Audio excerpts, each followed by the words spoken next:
Okay. Start ulit tayo mag-walking. Kahapon naka tayo, naka 5,500 steps, kasama yung kasama dun yung sa side, kasama siya. Ngayon naman naka 1,250 pa lamang tayo. Hindi ako masyadong nag-ikot sa side kasi may ginagawa akong estimate. Actually, bago syempre mo ma-estimate, iayos mo muna yung design based sa existing natin na nakalagay doon. So chichike may mga aspect, tapos dodrawing mo ng panibago based sa mga plano nilang gusto ng mga tenant. Kasi kung hindi naman mo gagawin yun, yung estimate mo hindi din magiging accurate, hindi magiging maayos, at hindi tatama. Pwedeng sobra. Okay naman pag sobra, kasi pag sobra makikinabang ka. Kapag kapos, problema ka kung saan ka kukuha ng gamit, kukuha ng materyales. So ganun yun So pag yung may mga existing, kailangan mo pag-aralan yung mga yung mga gagawin mo. Pwede yung okay yung plano na yan, estimate ko na yan, hindi naman yun kailangan mo ilapat yung para maging maging din accurate dun sa halimbawa nag-record kayo, di ba?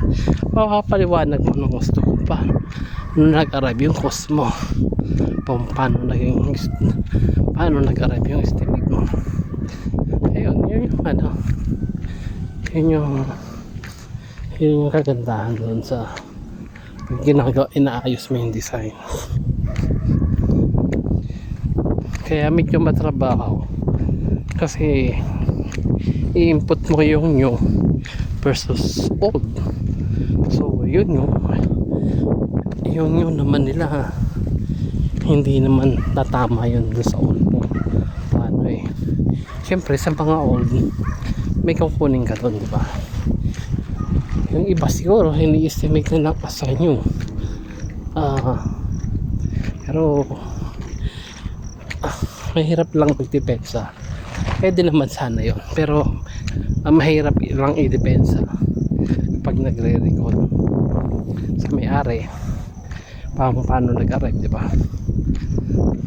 So kaya yun, drawing mo, gagawa mo ng new design based sa may sa pwede mong makakuha sa existing sa page yun. Tapos saka mo gagawa ng estimate. Actually ang natapos ko na yung design, naayos ko na. Hindi naman isang unit lang siya, isang floor siya, isang building, isang palapag ng isang building. So masyado siyang malaki, siguro mga yung mga detectors niya, mga 150 detectors o 100 detectors, mga ganun. May mga module pa yun. So ayun, ayusin mo talaga, accurate yan. Tapos na siya so design. So i-estimating ko na lang siya, i-estimate na lang siya mamaya. I-estimate naman yan, ayos na yan. Mahirap lang kasi i-design, tatamaan yung plano nila versus yung plano nakaraan. Yun, balik tayo sa mga ko.